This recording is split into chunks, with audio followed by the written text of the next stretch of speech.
Colson, I was really hoping you were going to take me up on the doing the 99-2000 throwback Undebeat Awards show. Oh, I'm all in. I mean, I think we just got plenty of time this off season. But Okay. I guess it doesn't have to be now. Yeah, we'll wait till the end of the season. But I think it's a great idea.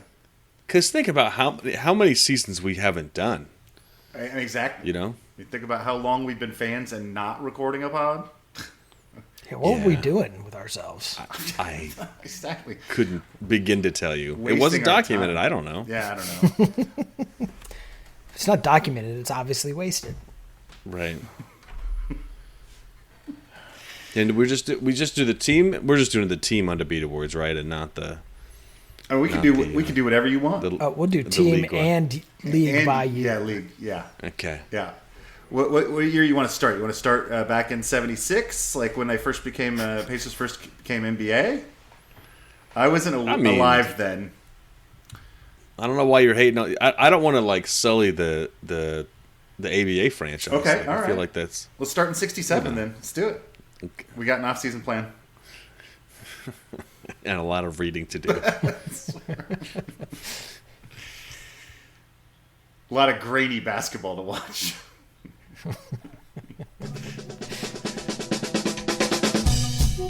Yeah, so just prepare to. It'll be great. It'll be perfect. Yeah, so just prepare to. Y'all motherfuckers don't watch us play throughout the year, to tell you the truth. I'm gonna be real with you, and I don't care if I get fined.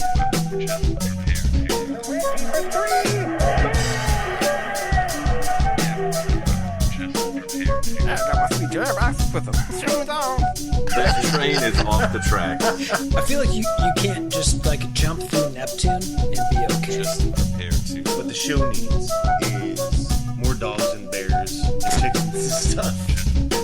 Yeah, so just prepare to be awash in unbelievable goodness. Welcome, Pacers fans. You were listening to the Undebeatables, your semi-weekly Pacers podcast. Today is April 24th, 2022, and this is episode 589. Coming to you from Indianapolis, Indiana, I'm your host, Joey Gaffrida, the man behind the dials and former season ticket holder. This show, we're just talking NBA playoffs. We're going to recap where things are, where we think things are going, and we may generate some poetry out of this. Joining me this show... Joining me this show are two of our three analysts, still coast to coast, like buttered toast. First, from Asheville, North Carolina, he's our in-house bartender, mixing up the drinks and the crappy jingles. John, the Crusher, Colson. What is up, Pacer Nation? What is up, Undebeatables? Just shout out to Southland in the springtime. Woke up this morning and early, and it was like 72 and breezy out. It's been a gorgeous day here. So shout out. And from Boise, Idaho, out west, it's our enforcer, John Harper. What's going on, fellas? Shouting out the doctor this week, and apparently the Crusher. I like it. You gonna make that stick? The Crusher.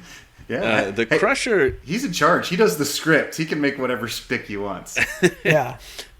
So I thought, for a little fun, I might go back and look at some of my old Pacer guys that I liked a lot and see what their nicknames were. Do you have any guesses at who the Crusher was? Oh, very famous Pacer, I guess. At least I was going to go Travis Best because he's probably crushing it with the ladies. Oh, he definitely was. I heard he had a room of shoes. So if that doesn't get you hot, what does? I'm going to go with David West. Unfortunately, you're incorrect. It was Austin Crozier. I feel like he gave that one to himself. Yeah, he never earned a nickname. Unless there was somebody calling him Stiff White Dude. Yeah, White Dude. He was the Crusher. He was the Crusher or Crow. That was the other one. Boy, I don't even remember calling him Crow. No, I don't know what that means. So, that's just That's just like a short version of his name. It's Sure. I mean that I don't know if that like qualifies as it's like a legit nickname. You know? Yeah. Like Harp is not a nickname. Right. Yeah. Also, nobody calls you Harp. That's not true. Okay. Okay, fair enough. Lots of people actually call me Harp because apparently Harper is onerous. It's too much. It's just too much. Hey, look, I gave up on Jonathan years and years ago. Oh, My yeah, name me is too. John. It's Like, too much work. I can't I even can introduce myself. commiserate. I'm tired. yeah, no, I'm hard out on that. But yeah, we don't call Joey Guff. Some my brother and sister, some of their high school friends did. Called They you call Guff? you Guff? They called them Guff, not me. I What wouldn't allow about Rita? Does anybody ever call you Rita? that. No, not yet. I think we're going to start something. You only I'll be the you only get to crusher and call you me be that Rita. once. Okay. Before we start the show, would like to remind listeners they can support us, the longest running Pacers podcast, by heading over to patreon.com/undebeatables and support us for as little as $1 per month. It gets you access for at some levels to our Slack where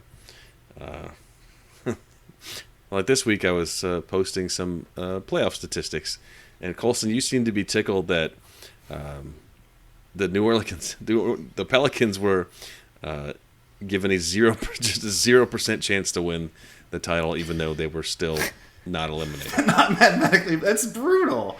I mean, like, Yeah. you got to give me at least a .01. You got to say Right. there's a It was- chance, you know? There's no multiverse in which that's going down. Exactly. I mean, yes.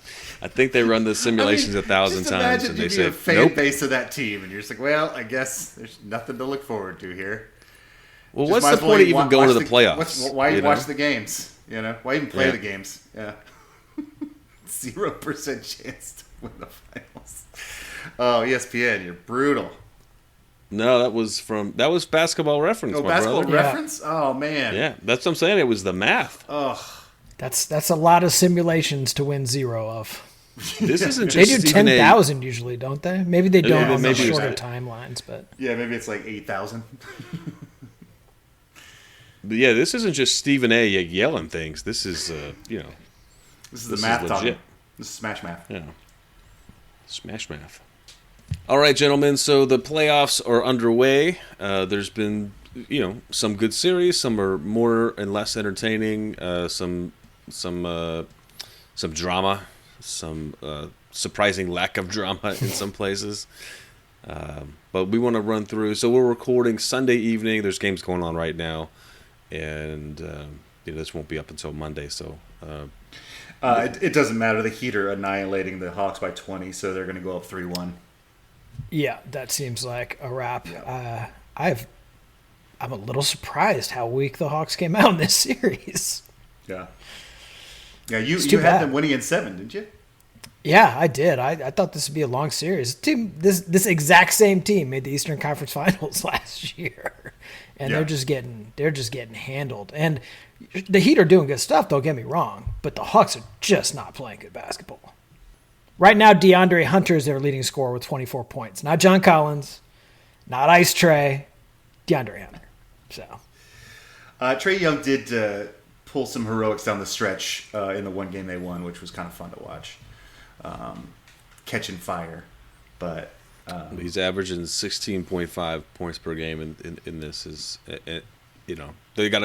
point's got to come from somewhere, and they scored 91 in game one. yeah, it's not good enough. no, they're getting the ball out of his hands. I mean, that's the game plan. And I know we're shocked by this, but apparently Nate McMillan has no counter punch to that. Yeah, I mean, great players have to find a way to get it done, right? When Steph Curry gets double teamed, you don't just say, "Oh, pass it" and move on. That's not how it works. When you're a You run superstar, off 4 screens and you get the ball back. you get it done. Open. Right? Yeah. Yeah. And you're right. Obviously, Nate is not a mastermind in, setting up those 4 screens and finding him a way to get him the ball. But, man, just I was really hoping for a good series there. That's too bad. Do you think McMillan just like watches the tape from game one and it's just like, well, that's checkmate. I don't know. Like, I think he went to Ice Tray and said, "Got any ideas?" yeah. Could you just win this for me? Because I really got nothing. Can you run faster? maybe shoot from farther away. You missed some of those shots. Have you thought about making them? Yeah, this might be Nate McMillan's last season. Yeah, it was such a fun ride for them last year, though, and shout out Nate. I think he's probably done after this, though. You think they're going for Bjorkgren next? Do you think that like once you have one Nate, you have to do the next Nate? Maybe there's a discount. Yeah, 2 Nates for the price of one. It's a package deal. Yeah. Or we got like 2 Nates for the price of 3, I think. Yeah, we screwed the pooch on that for sure. But maybe Atlanta, they're better negotiators. Didn't we do that on both Nates? Didn't we? Yeah. Leave money. We gave them like both of them a year that they were paid that were not. So we got 2 Nates for the price of 4, I think. Yeah. We paid both of them an extra year for sure. Yeah. Yeah. There's a possibility they could go after Hornets coach or ex-Hornets coach James Borrego. Yeah, because he's got an awesome track record. Well, I mean, yes, the team was not good, but I do want to give him credit. The team has improved 10 games every year he's been there. Is that right? That can't be right. That can't be right. I just made that. I made that. I thought I read that. Not especially. Well, Harper, you're looking at it like in basketball terms. If you think about it like in like relocation costs, he's already not that far away. It's true. Yeah, exactly. They'll save all the money on the relo. And that's really what it's about. Oh no, here we go. Charlotte went from 23 to 42 in 1920 to 33 and 39 in 2021, and 43 and 39 this season. That's 10 games every year. Yeah, they also just for the record, they did win 39 his first year there.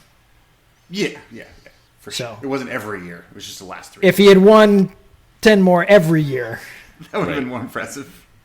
Yeah, 69 win Hornets. Right.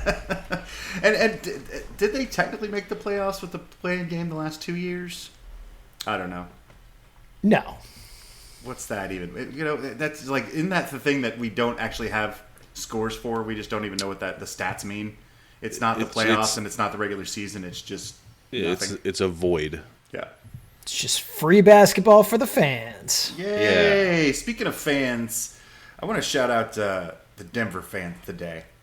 I really enjoyed watching this game. This series has been, the Warriors are great, and I know the Nuggets have been injured. Bold. But I thought this would be probably a closer series, and it looks like the Warriors are going to get out of this with a douchebag sweep. But in the fourth game, the Nuggets playing in their own house, playing with a lot of pride. Their best player did everything. Jokic was amazing. He did everything but make you breakfast the next morning. And then my favorite part is rookie, this kid named Highland, shows up and just becomes unconscious in like the second quarter for a bunch of threes and hits a big shot down the stretch. Warriors come right back. They're in this game with 30 seconds left. I mean, it's tied up, and the Nuggets find a way to win. It was just one of the more enjoyable games I've seen, and so I wrote a haiku about it for my Miller High Life Champagne of Poems haiku corner. Reaching for the stars at lowest point, you find the land as high as sky. Shout out to Highland.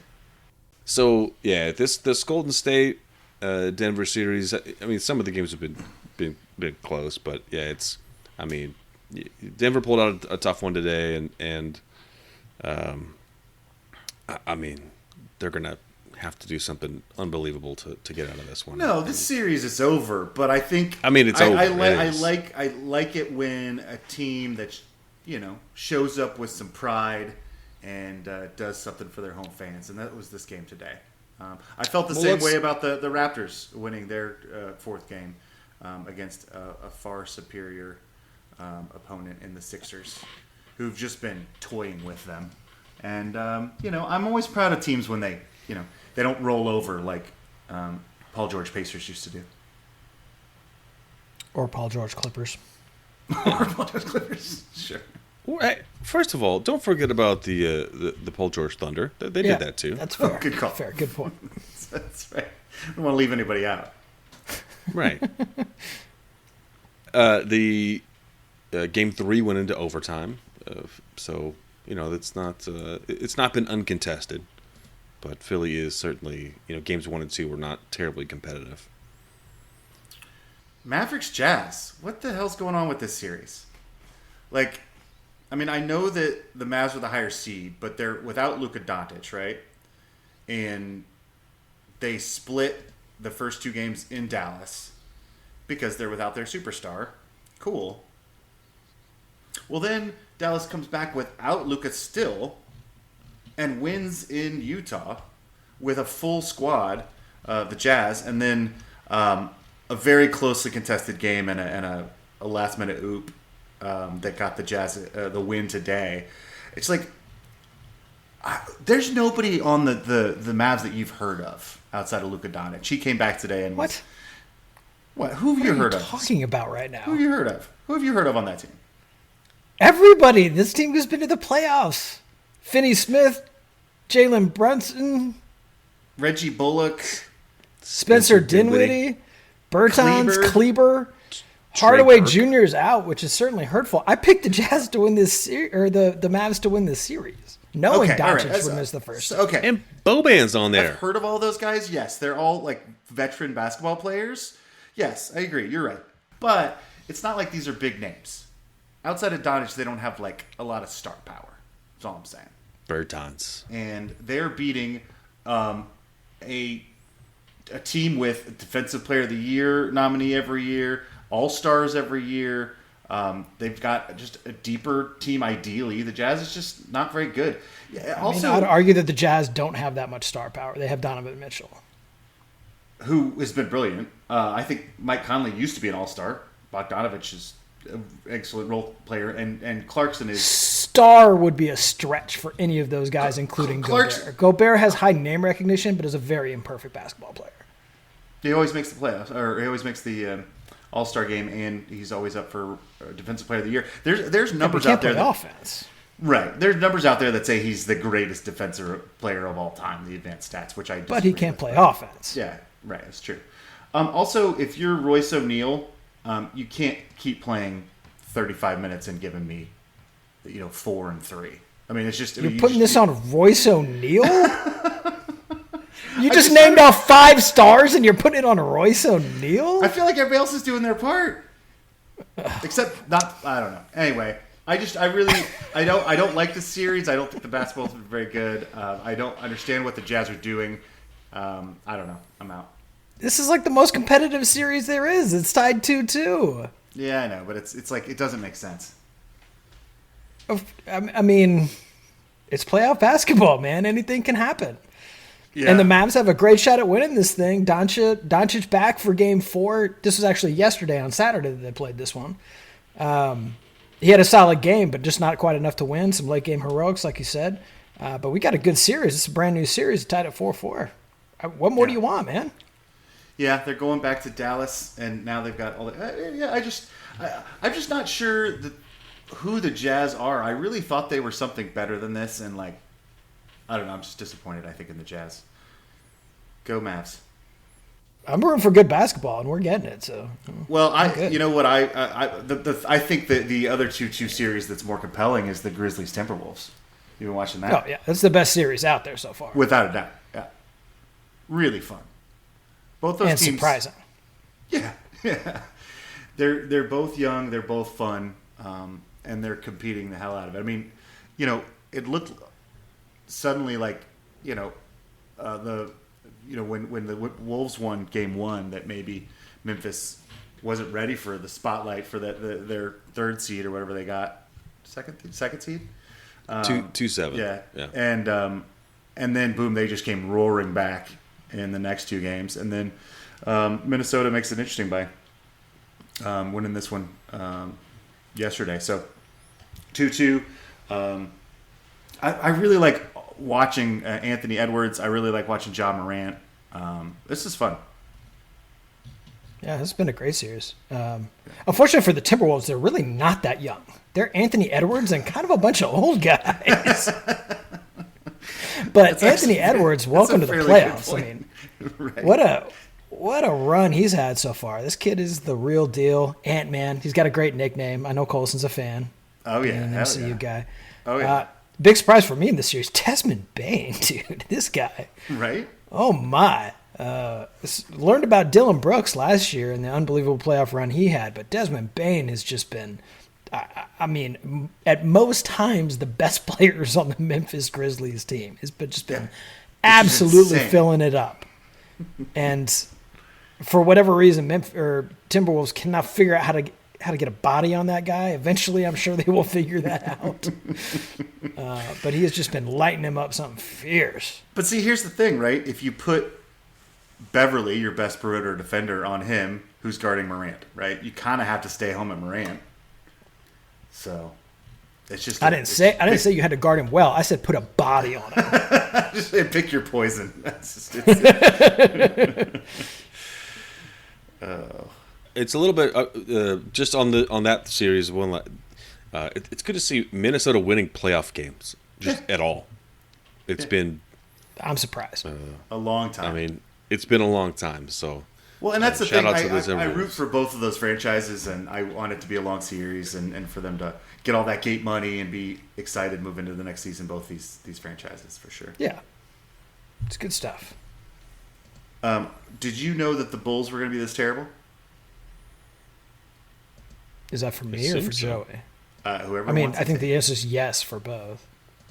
Yeah, I mean, They played I'd always poorly. hoped. They played poorly down the stretch, but man, they just can't score the basketball. I know that the Bucks are really good at defense, and I think I mentioned on the last show that if they were going to put Giannis Antetokounmpo on DeMar DeRozan, this thing was going to be a wrap because he just takes away everything that DeMar does well.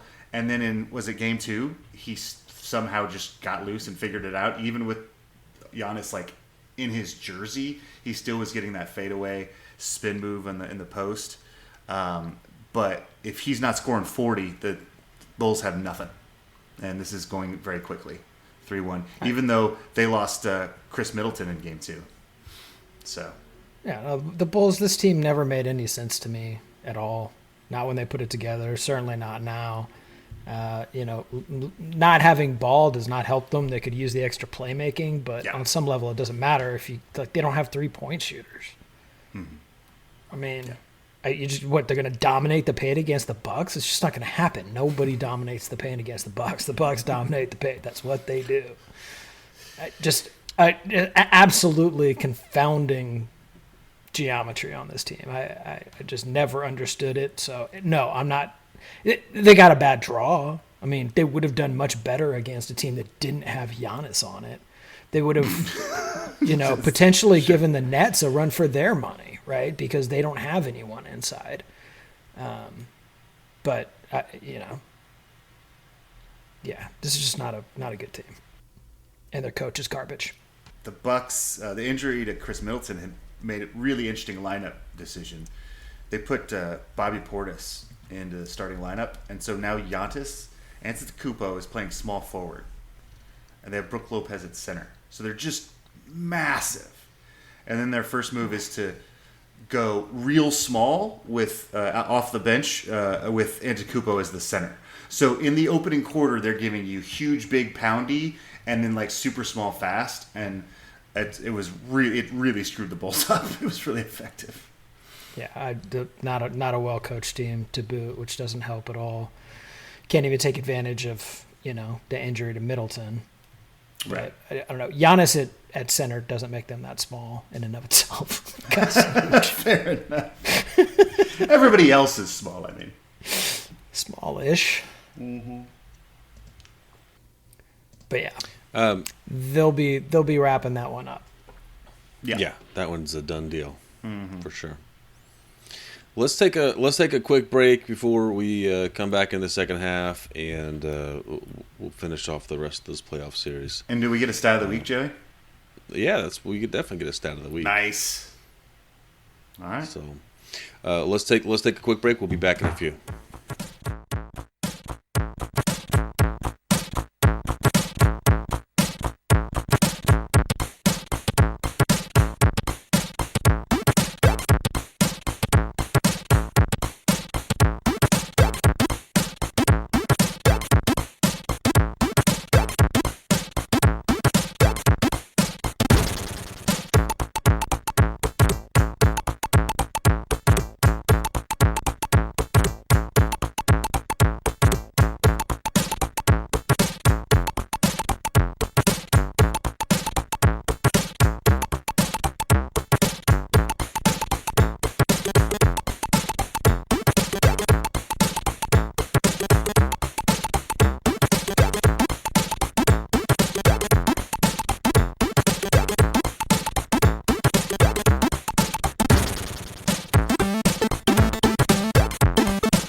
We are back from the break.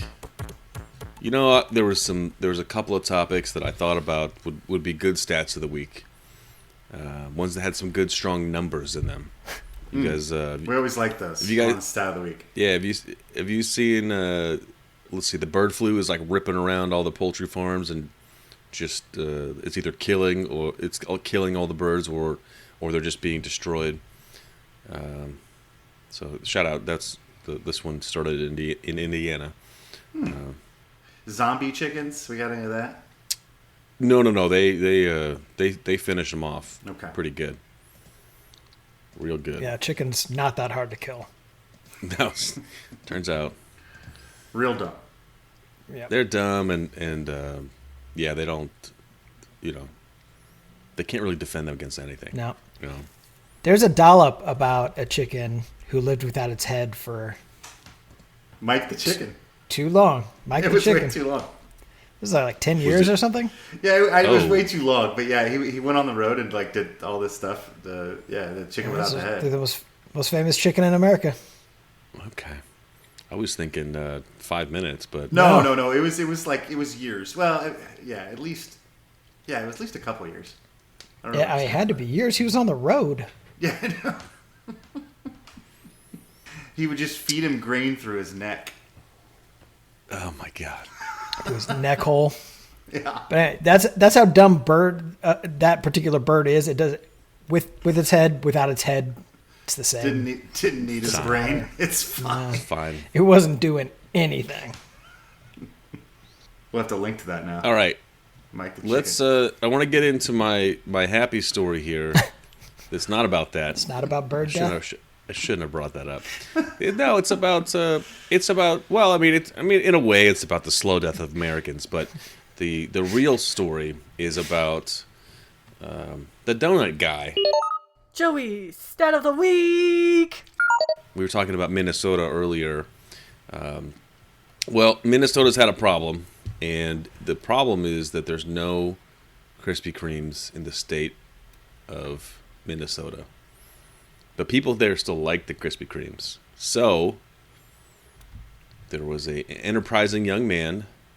His name is Jason Gonzalez, and he started driving to Iowa. In northern Iowa, there's some Krispy Kremes. So he was driving I think 4 hours it's 8 hours round trip. He was driving down to Iowa, filling his car as much as he could, and driving them back, and then selling them to the people because they want them. They want the Krispy Kreme specifically, and he's selling them for like $20 a dozen or something like that. But so everything was going great for him. He's a college student, make and he's making some good money on this. But Krispy Kreme found out, and you know what corporate does is they shut down anything like this. And there was some outcry. It's a nice, enterprising young man trying to sell their product. Trying to spread the love and the sugar. And there was some backlash from this. And so what they shut him down, but what they did do was they said, "Hey, you need to go legit, and we'll allow this to happen." What does going legit mean? So he didn't have a business license, and he didn't have a maybe proper way to move the product around or report it to taxes or stuff like that. So little stuff like food and safety, stuff. Okay. Yeah. So a trunk full of his hockey gear and 5 dozen donuts. Right. So he went. So they worked with him. He got a retail mobile food license and set up an LLC, and he had to spend $500 on this. But what did Krispy Kreme do? They gave him 500 dozen free donuts. Nice. He was offered a spot on the Ellen Show to do an interview, and he turned it down to go to a freight convention in Chicago.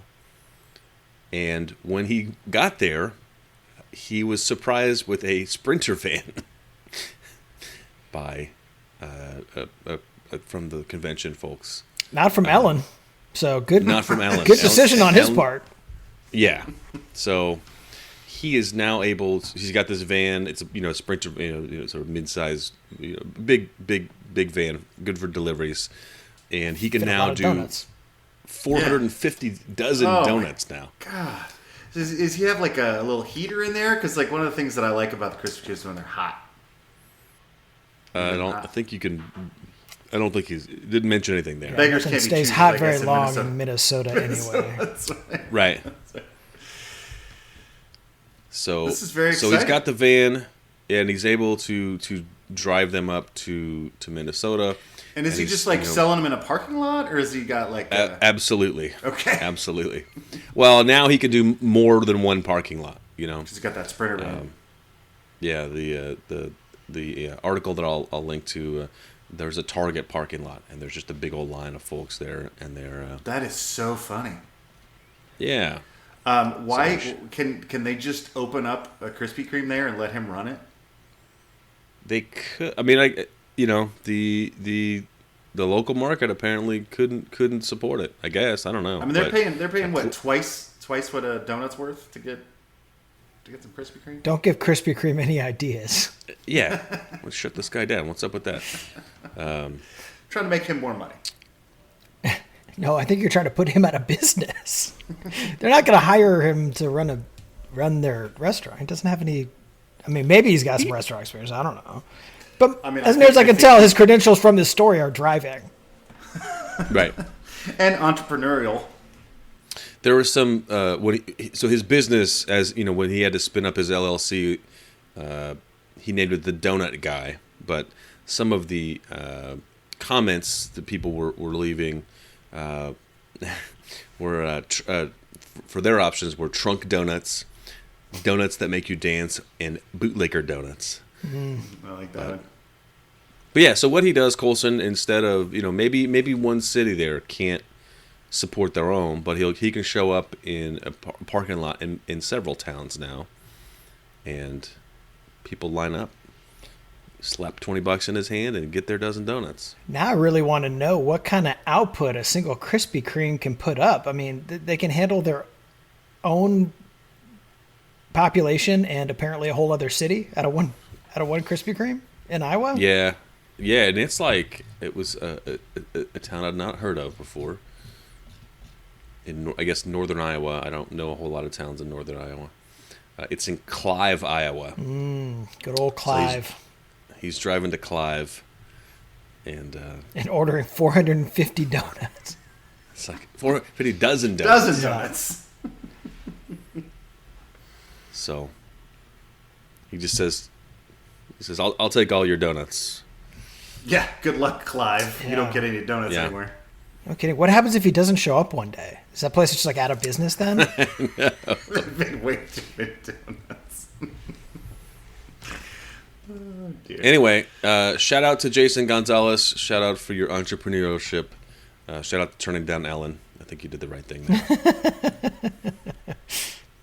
Worked out. Yeah. All right, we still got we got a few playoff matchups to discuss. Phoenix, New Orleans series. Even though it's 2-1, they have been given. I think we mentioned the Pelicans have been given a 0% chance to win the championship. Colson, That's Colson, awful. tell Basketball Reference why they're wrong. Why do the Pelicans got this? Well, I don't know that the Pelicans got this, but I gotta. But I would. Not necessarily wrong per se. I've really enjoyed watching this series. I think the Pelicans are surprisingly fun, and C.J. McCollum adding onto that team has really made a difference. He's the leader on that squad. He moved it from 0.0 to 0.0. Is that what you're saying? Yeah, that's what he did. Yeah. Okay. Brendan Ingram's been playing fantastic basketball. The way this series went down is the Suns just kind of dominated them in Game 1, and it maybe took their foot off the gas. But also, their best offensive player, Devin Booker, goes down with an injury in Game 2. The Pelicans dominate the rest of that game, and then what was a very entertaining Game 3. Chris Paul kind of just took over down the stretch, and a very professional win, the kind of win you'd expect from a 1 seed. But the Pelicans are a legit fun basketball team, and I don't think that this is over yet. They're currently in New Orleans. It's late night here when we're recording, but it's only, I think, in the end of the first quarter. They're up 3. What I assume will happen is it'll be close, and then the Suns will figure out a way to win because that's what they do. But I think the larger problem is Devin Booker. There's no real timeline for his return. They're saying day to day, but they're also saying he's probably not going to make it back for the first round. They're just going to kind of tell us every day whether he's coming back or not. And that's not good if we want to get a long run from the Suns, who I had picked to go to the finals. Yeah. I mean, it doesn't matter if he doesn't make it back for the first round. They're going to be just fine. Chris Paul has been able to just own this team, find all his spots late in the game. I mean, his dominance in this series has been just really excellent. I hate to say it, but God, I almost want to like Chris Paul right now. After the after their last win, they were like, oh, DeAndre Ayton had this huge game, and he was like, why didn't DeAndre shown it before? And he's like, oh, that's on me. I didn't give him the ball. I was like, oh, damn it, Chris. Well, I mean, I appreciate his transparency, but it's about his fault. He's not wrong. No, he's just. I would have said the same He's thing. been hitting all the right notes in this series, though. He is really, really playing at the top of his game. Keeping his teammates involved for 42 minutes, and then the last 6 just owning the competition. I expect that same thing to happen here tonight.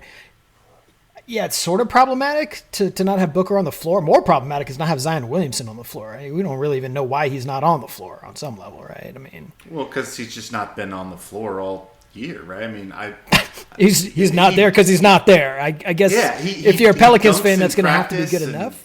And I don't know, and he looks like he's 450 pounds, but like he still can dunk. Like where is this guy? Did they get a number 1 draft pick that's only going to play 3/4 of 1 season for them in 4 years? I mean, is this guy gone already? I mean, if he's not going to play during the playoffs, then what are we doing exactly? I mean, that's what I'm saying. And this team is playing really well. Imagine having him out there. I mean, if they had him out there and Corey Booker, right, this could be a Devin series. Booker. Yeah. But the thing is he hasn't played all year. So like, what shape is he in? The same shape he's always in. He weighs 450 pounds. Yeah, and he can still jump out of the gym. Yeah, I don't know. just a bummer. But that's just it. I mean, he can't play. I mean, I don't understand it all, right? It's not going to be the goal to play him into shape because I didn't do that. You're not going to trot him out just for the playoffs and see what happens because they're not doing that. As a franchise, I just don't know what you're holding them back for at this point because I don't know. It's sad as a Pelicans fan. For sure. He's He just an looks like unbelievable a generational. Yeah, he looks like a generational talent, and he can't stay on the floor. I don't know that that's particularly proven. He's just not on the floor. Yeah. Do we even have an explanation for that anymore? Like, is there a reason at all? We don't have one, right? I mean, the last thing that happened was off-season foot surgery, and then we see all this film of him throwing down insane dunks, right? Right. Looking like They the would best win a dunk basketball player. contest. Yeah, 100%, right? And they're like, oh, Yeah. yep, can't play. Well, yeah, but I'm happy that the Pelicans are getting some playoff games in New Orleans. I'm always worried about them losing their team down there because the market's having trouble holding it. And if that team's bad, it's not going to be great. So I hope this is the beginning of a really successful stage of the franchise's career, and hopefully Zion can come back next year and be good. But the stuff they've put together around his absence has been pretty impressive. Oh, I 100% agree, right? They started out 1-12, and they won both rounds of the play-in tournament to get to the 8 seed, and then they're not rolling over. They're playing the number 1 seed in the league. Tough right now. So I think it's great. There's stuff to like here. I mean, Brandon Ingram really is just a really good basketball player. He is coming along really nicely. If he keeps on his current trajectory, he's going to be a force to be reckoned with for years and years and years. But unless something changes with that franchise, it ain't going to be in New Orleans. I don't know. I mean, it took him 2 or 3 years longer than everybody wanted it to take for him. But the way he shoots his shot right now is he's so much taller than everybody. It's not that anybody is Kevin Durant-esque, but it is sort of like that kind of fall away. I think it was jumper. Mark Jackson or somebody called him the thin man the other day. Maybe it was Really? It was probably SVP. It had to be SVP. But But I mean, God. he's Kevin Durant. He's absolutely like Kevin Durant. He's got a great shot. He can get into the lane. He's unblockable. You can share the basketball. Kid's a talent, man. Yeah, of course you want him to come along faster, and he's probably never going to be Kevin Durant. But No. Nobody's it's hard to hold that against the guy. Right. I think that's fair. Yeah. If you said to me you're never going to be Kevin Durant, I'd be okay with that. That would not change your day at all. I'd just be proud that I was in the same sentence with him. Yeah. Well, let's talk about that, I think, because Kevin Durant and his team, I don't want to be compared to Kevin Durant right now. They're one game from being knocked out of the playoffs. They're down 3-0. Boston is handling this series. This has not been terribly competitive. Oh, I would disagree with that. I think it's been extremely competitive. I don't think the outcome has been competitive. The games have been close. There was the game. Which one was like the wild ending? The That was game game 1. one. Yeah. Yep, with Game with one. the pirouette at the rim from Lay Jason in at Tatum. the buzzer. Yes. Yeah. Oh yeah, that was the smart to Tatum. Right. Kyrie. And the thing about that one was I watched that a bajillion times, and I saw Kyrie get burned, and I saw Kevin Durant just wandering around in the lane with he wasn't guarding anybody. He was just wandering Yeah, around. he was hoping to block a shot, but he was on the wrong side of the rim, and all he could have done was foul at that point. He was standing at the top of the key with no Celtics around him. He's the shot blocker on that team, though. Like, he's their legit big man. Unfortunately, because of the way that team's constructed, he's their best. I mean, you'll remember when he played with the Warriors, there were times during the season when he was vying for leading the league in blocks. Like, he can do it, but obviously didn't get the job done in that situation. Boston still knows how to draw up plays even without Brad at the helm, apparently.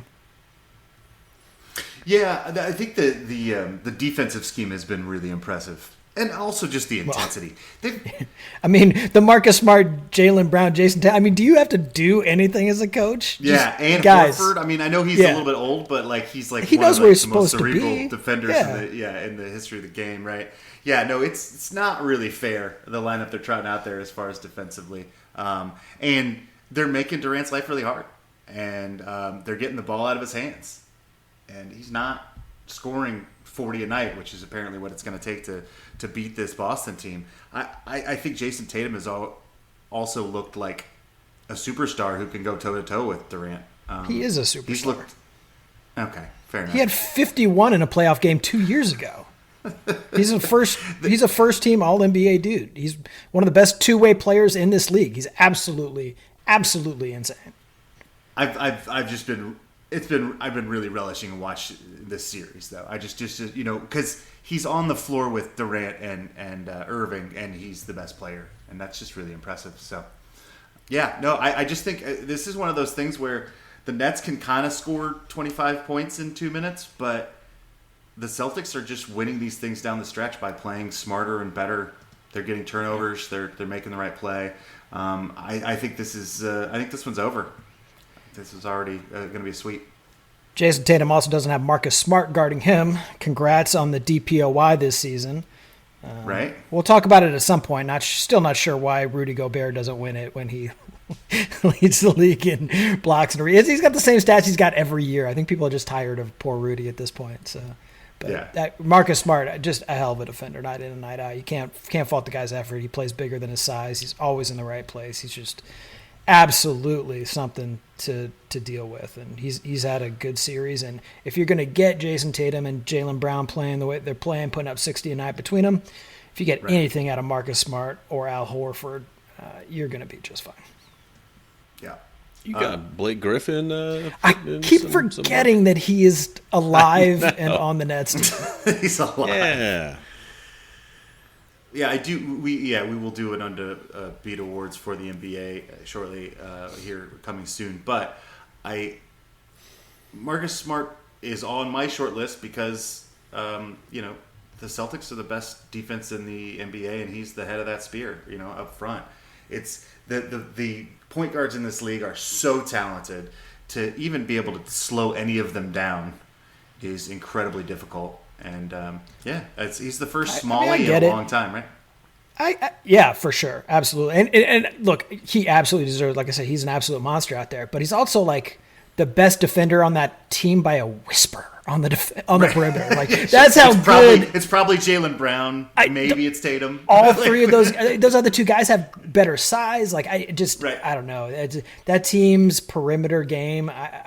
Not something you want to face unprepared. And the Nets haven't been able to make good on owning the paint at all. And apparently I know this is going to change everything. Ben Simmons is going to be out for Game 4. So whoa! I already put my bets in too. That's going to be a big problem. Yeah, that's tough. Hey, they actually disclosed that he had a sore back. Unlike Zion, we just don't know why he's playing at all. Ben Simmons, at least in theory, has an injury. I saw for Zion that he had a sore right foot. I mean, from his surgery, 13 months ago, yeah. Right. So, yeah, 11 months ago, by the way, Marcus Smart is tied for the shortest DPOY ever. Tied with... go ahead. Do it. Guy who played next to Isaiah. Joe Dumars. Sidney Moncrief. Okay. That was going to be your second guess, right? No, Sidney Moncrief. It's going to be about my fifth or sixth, man. If you had ever come up with Sidney Moncrief, I would have been impressed. I've read a lot of what franchise did Sidney Moncrief play for? I don't know. The Suns, maybe? Milwaukee. Okay. Back-to-back winner, too, by the way. 82, 83, 83, 84. Yeah, I was a little young. I was a little young. I wasn't really following basketball. Yep. Or seeing colors very well. Object permanence was kind of an issue. Yeah. Well, suck it, Nets. Yeah, I'm really enjoying this. It's the Yeah. Brooklyn Nets.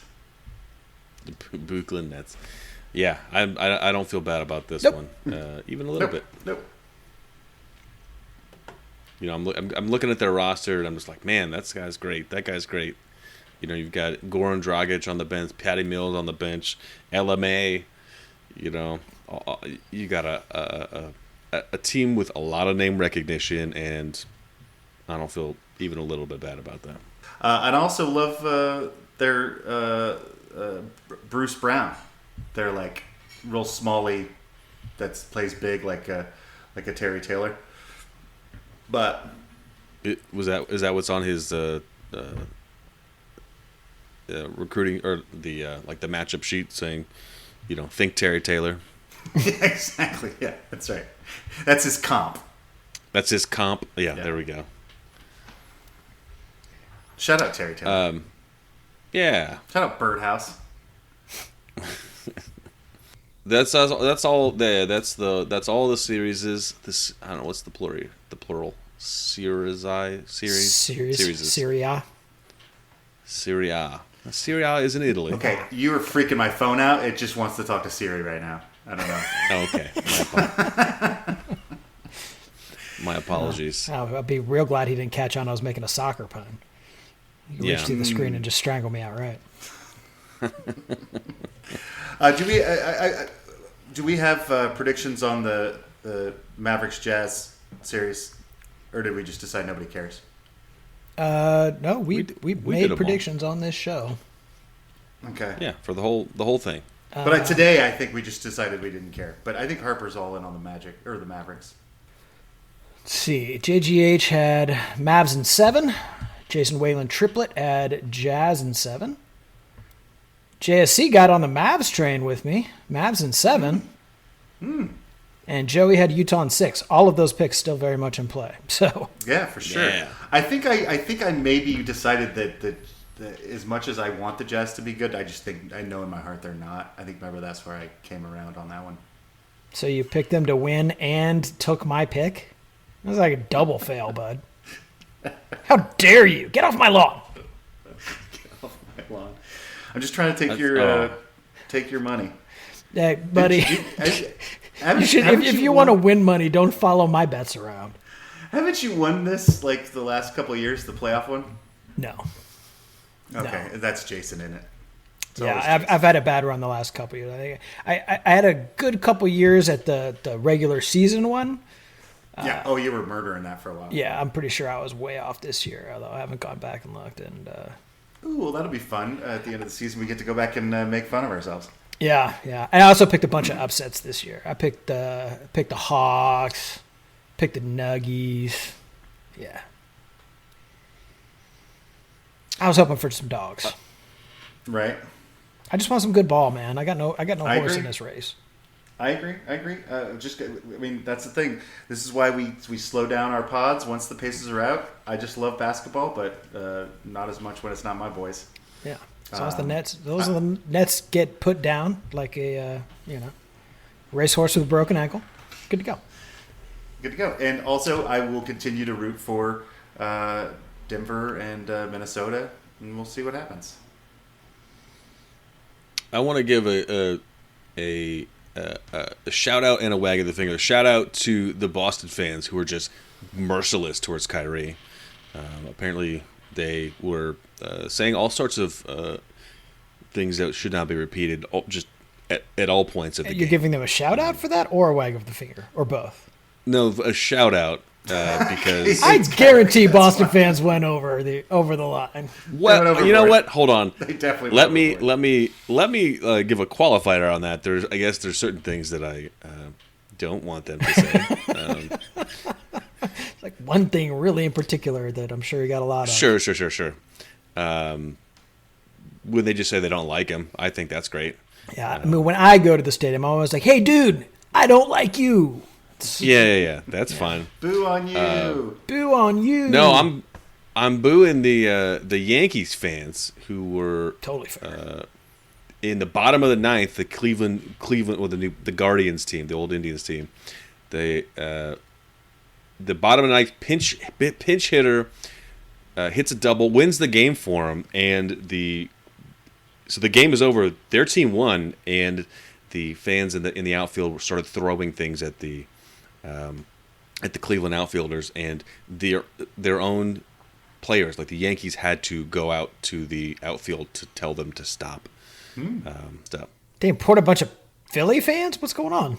A lot of batteries. A lot of batteries. Also, Joey, I don't think you're allowed to say old Indians. I think it's aged indigenous people.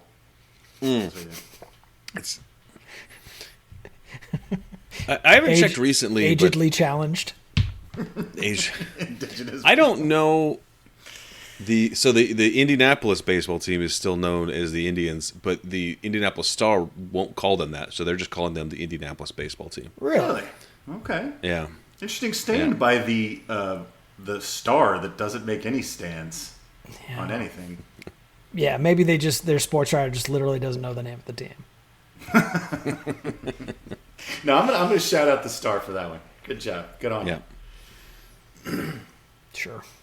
I think that should probably wrap it up for this week. We'll just do one show this week, unless something wild happens. If there's like if there's a Lance signing or something, I don't know. Can they sign Lance right now? Start pulling lottery balls early for some reason. Yeah. They should send Lance. Did we talk about that? They should send Lance to the draft. Yeah, he's a good luck charm. Yeah, for sure. They'd have to sign him though after that. Like they can't just send him there and then not sign him. I mean, they wouldn't have to, but they would burn lots of bridges. Is what they would be doing. I don't know if that bridge might be fireproof. Yeah. Yeah. I've told you, I don't understand how we don't just sign him to like a 10-year contract for $3 million a year and just let him retire here. That's I know fine. you can't do that legally, but I think we should be doing that. Just like get some Not special legally. Lance dispensation. The Lance The old rule, Lance right? card. Yeah, Lance. That's right. That's right. I think Chris Paul has like sort of led the way in like ridiculous contracts, things that shouldn't happen. But I will say he has been, he's been earning some money. He really has. I don't know if he's been earning $35 million a year, but he's been earning some money. Yeah. Yeah, isn't it like 40 something? I don't know. It's too much. I think it will be. I don't think it is yet. Okay. But I mean, he has completely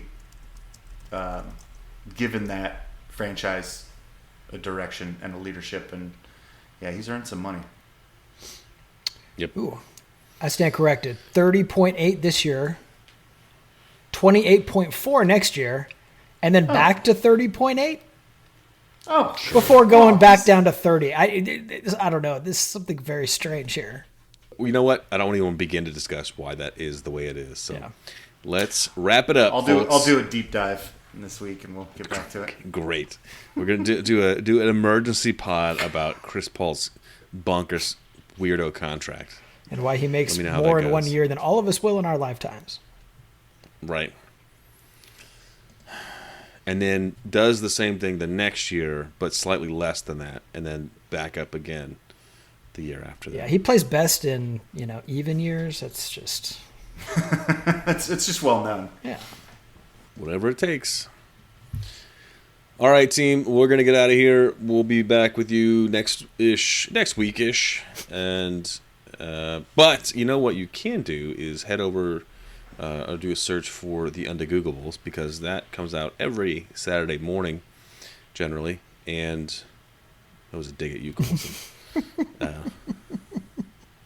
It comes out every Saturday morning.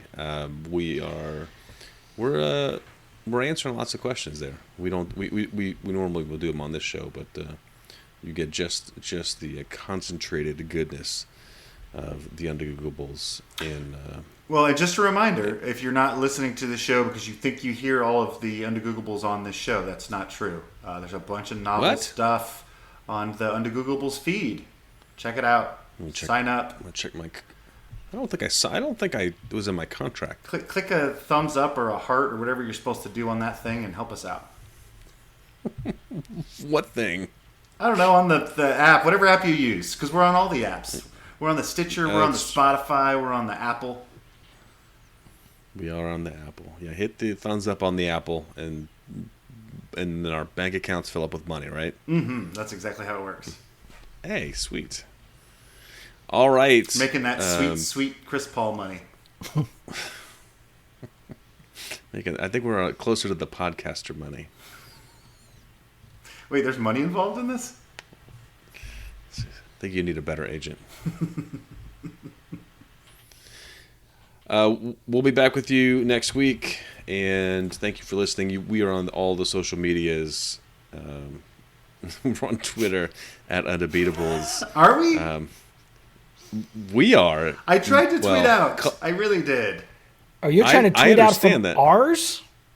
I don't know. Whatever's on my phone. I think it's ours. Oh wait. Oh yeah. Well, you know what? I didn't check your Twitter. I forgot that you. Maybe I accidentally. Oh, you know what? That's what happened. I accidentally tweeted out on mine. Probably. That's follows. why nobody saw it. Yeah, because that's the thing. People actually follow us on Twitter. They don't follow me on Twitter because I've never tweeted before. Right. You tweeted. No, you tweeted the one time. Remember when the NFL, the Super Bowl, got blacked out? Yeah, and I broke the case. I was the first one to tweet at Bright House. At Bright House. Oh no, here it is. If you pitch me the movie idea Matrix crossed with Eternal Sunshine of the Spotless Mind, I'd be interested. So I saw Everything Everywhere all at once, was mildly entertained, audibly laughing and gasping for a half dozen times. What? Audibly laughing and gasping a half dozen times. Oh, it must be times. It's Twitter. It's fine. Yeah. Grammar. I only weeping uncontrollably for the last 45 minutes. That's a long time, bud. It was a long time of uncontrollably weeping. Yeah. Dehydrated? If you're gasping a lot, I feel like maybe hit the gym. Yeah. It's a super blast. I highly recommend it. You just said it made you cry for 45 minutes. But joyfully and sadly, and it's emotion. It's a very emotional movie. Yeah, I'm probably taking a pass on that one. But also, you're gonna laugh and gasp. Yeah, gasping does not sound like something that I aspire to do. I've not seen anything like it before. It was great. All right, team. Well, I guess as I was saying, we're on Twitter. We're on Facebook.com/TheUndebeatables. Our website is TheUndebeatables.com. There's a contact form there. You can use that to send us a message. You can send us an email. Shout out at TheUndebeatables.com and pick up a medium t-shirt at the website/store. For the architect, Donnie Walsh, and our once and always Hall of Fame coach, Bobby Sickleonard. Turn out the lights. The party is over.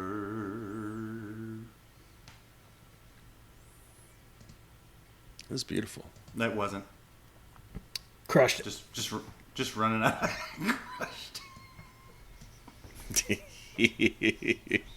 That was a good one.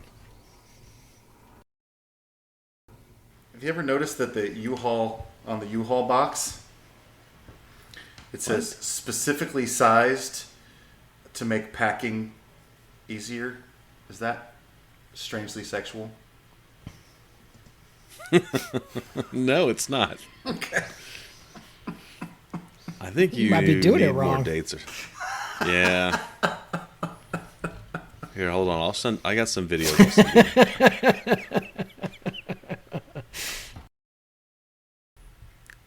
Did you see I tried to tweet out this week and then I couldn't find my own tweet. I tweeted and then it was like, did I tweet? Did anybody respond to it? I don't know. So I just got on Slack and retweeted the thing I tweet on Slack. I have no idea how it works. I find when I find people retweet stuff, I'm like, oh, I'd like to be a part of that conversation. I can't figure out how to get to the original text that they're tweeting, what they're even talking about. This is stupid. Twitter's stupid. I feel like you've tried nothing and you're upset that it's not working. It's stupid, Joey. Piece of Did crap app that is changing the universe, like whatever, in bad ways. Makes everybody mean to each other. Wait, did you tweet about Yacht Rock? No. I tweeted out a review of Everything Everywhere All at Once, which is a amazing movie that I'm a huge fan of, and I'm going to recommend all of our listeners to go see. It's kind of a small budget indie film, and it is absolutely one of the best movies I've seen in years. So I tried to tweet that out. I tried. No, I don't think you did. Oh, okay. Maybe that's why I couldn't find it. Yep, that'll do it. I put it on Slack, though. Well, that is not the same thing. I tweeted to the people I care about. And also, Okay. Listen, Joey, I just want to mention this to the fans. If you'd like to get tweets from Coulson, all you got to do is become a Patreon, because the only place he puts tweets is on Slack. Slack, you do understand. I love So Slack. I can Slack do is- Giphies and stuff. Yeah, I'm good on Slack. Yeah, but the Twitter.com, no dice. No, you better get on there quick before your buddy Musk buys it up, Yeah. so we can save the free speech or whatever he's doing. You should go in with him. Maybe he'll teach you how to tweet. What does he need me to chip in? Yeah. I think he needs a little bit of extra cash. And some tech help. Oh, for sure. He needs. No, he needs the outsider perspective. The Yeah. make this for idiots is what he needs. And I'll just volunteer to be the idiot. So you're saying there's no idiots on Twitter? Is that what I'm hearing? That's exactly what I'm saying. Got to be a Everybody genius to use the Twitter machine. That's right. Right. Everybody. Twitter's basically Mensa. You've not been on Twitter, I can tell.